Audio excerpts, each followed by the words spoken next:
ça, je me souviens, il y a genre un moment dans ma vie où ça a fait un déclic et je me suis dit, pourquoi faire architecte alors que c'est pas ce que j'ai vraiment envie de faire?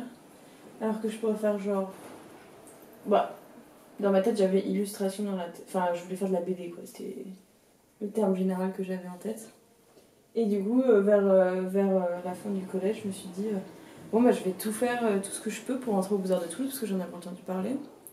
Je savais qu'on avait des Beaux-Arts à Toulouse. Je me suis dit, je vais faire tout ce que je peux pour y rentrer et on verra ce qui se passe après.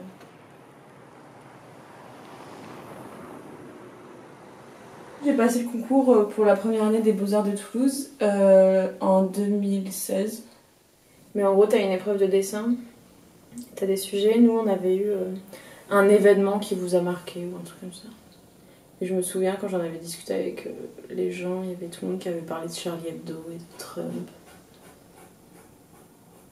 Et moi, je trouve ça un peu... Après, il y en a, enfin, je sais que j'avais discuté avec des amis à moi plus tard qui en ont parlé assez bien parce qu'ils en ont fait un truc plus personnel qu'un fait d'actualité tout con, quoi. Moi, j'avais parlé...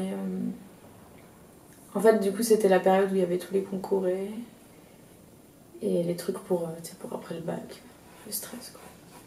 Du coup, j'avais parlé du stress que c'était les concours et que ça faisait mal à chaque refus, que t'avais envie de montrer que t'étais capable mais que les gens avaient pas envie de le voir ou le voyaient pas. Et que ça faisait super mal de te prendre des reflux dans la gueule. Et du coup, je me souviens, je leur avais montré, genre j'avais fait un dessin un peu gnangnan de moi genre serré par des fils barbelés tout autour de moi qui me disaient genre dossier numéro machin. C'est comme si on était que des chiffres. Comme si on comptait pas trop. Genre quand tu passes un concours, toi t'as toute ta life qui est en jeu et des fois t'as l'impression que les gens le voient pas.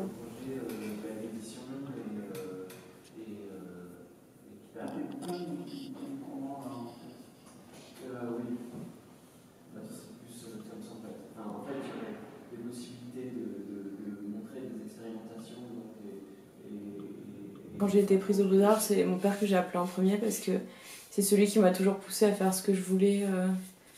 Je pense qu'il a toujours voulu avoir un de ses gosses qui était vraiment dans le côté artistique et au final on l'a un peu tous.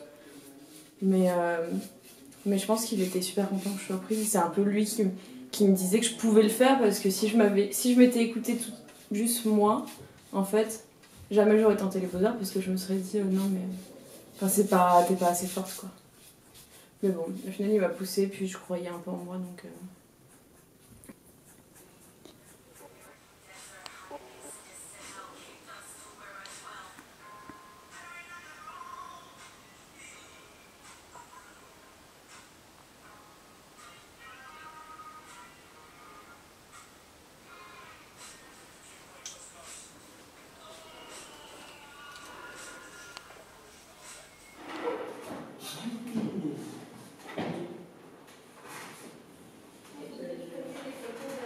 Ça, c'était le workshop, là, chouette corps.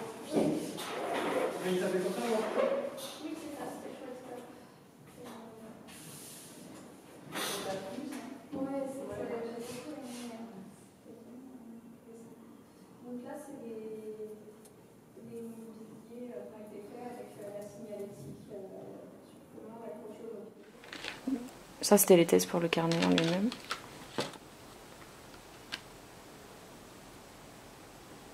Pour chaque mois, il y a des mots-clés et 3 couleurs qui représentent mon mood en fait. Donc rose c'est bien, noir c'est nul et blanc c'est bien. Enfin c'est neutre.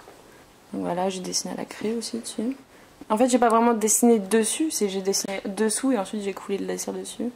J'ai emprisonné des objets dedans aussi des fois, genre des photos, des projets, etc. J'ai fait un trajet. Du coup, c'était pas le truc le plus compliqué du monde. Pour ce sujet-là, notre professeur nous a donné un sujet en nous disant bon ben voilà, ça c'est un texte tiré d'un livre qui parle du théâtre d'Oklahoma, sauf que ça ne décrit pas du tout vraiment comment il est, c'est un peu... Et ça parle de ce gars qui se retrouve devant une affiche oui, une affiche, enfin tu sais, il y avait les murs d'affiches dans les années 20 et du coup il se retrouve, tout le monde allait devant les affiches pour voir les offres d'emploi ou des trucs comme ça.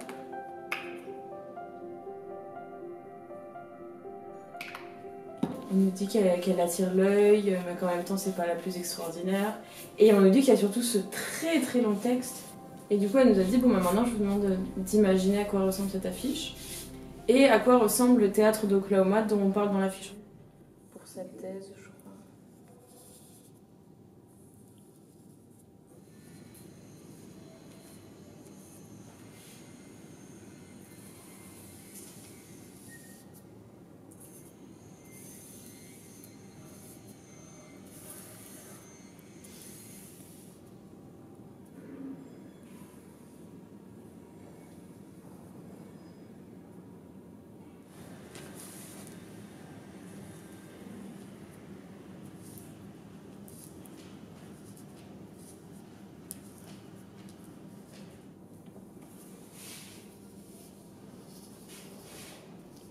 Je trouve ça important de travailler à l'école, enfin pour moi, après il y en a qui travaillent mieux chez eux, je le sais. Mais moi j'aime bien travailler à l'école parce que déjà t'as plein de choses à disposition. T'as le magasin qui peut te prêter plein de choses et tout. Et en même temps t'as tes potes et des connaissances avec qui discuter, faire des pauses. Et... Enfin, j'ai l'impression que quand je travaille chez moi, je me fais un peu des pauses tout le temps, que je travaille jamais à 100%. Alors que quand je suis à l'école, c'est vraiment... Je taffe et ensuite je me permets une pause. Si c'est une pause de 1 heure des fois. En vrai c'est cool, en plus il y a des gens qui jouent au badminton des fois dans la cour, c'est assez sympa, c'est convivial. Peindre, moi c'est pas ce que je fais le plus. Je préfère dessiner genre au feutre, enfin en ce moment je fais beaucoup de dessins au feutre, etc. Mais peindre c'est quand même cool, mais c'est un truc qui m'intimide un peu, genre... Je me dis que si je me mets à peindre, il faut forcément que le résultat il soit bon et tout, blablabla. Alors qu'au final, quand je fais de la peinture, les peintures qui me plaisent le plus, c'est celles que j'ai fait un peu à l'arrache, comme celle qu'il y a dans mon salon, je l'ai fait genre une nuit chez mes parents.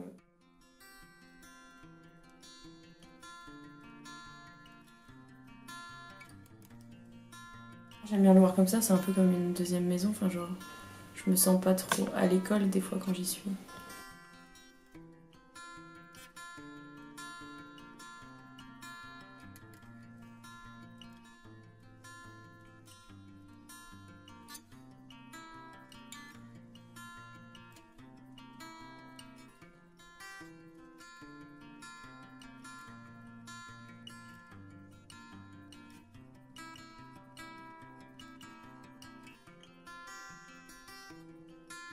Bob Ross il s'appelle je crois, le peintre là qui chuchote et qui dit que la vie est faite de plein de petits accidents joyeux, enfin que si tu fais une erreur c'est pas grave.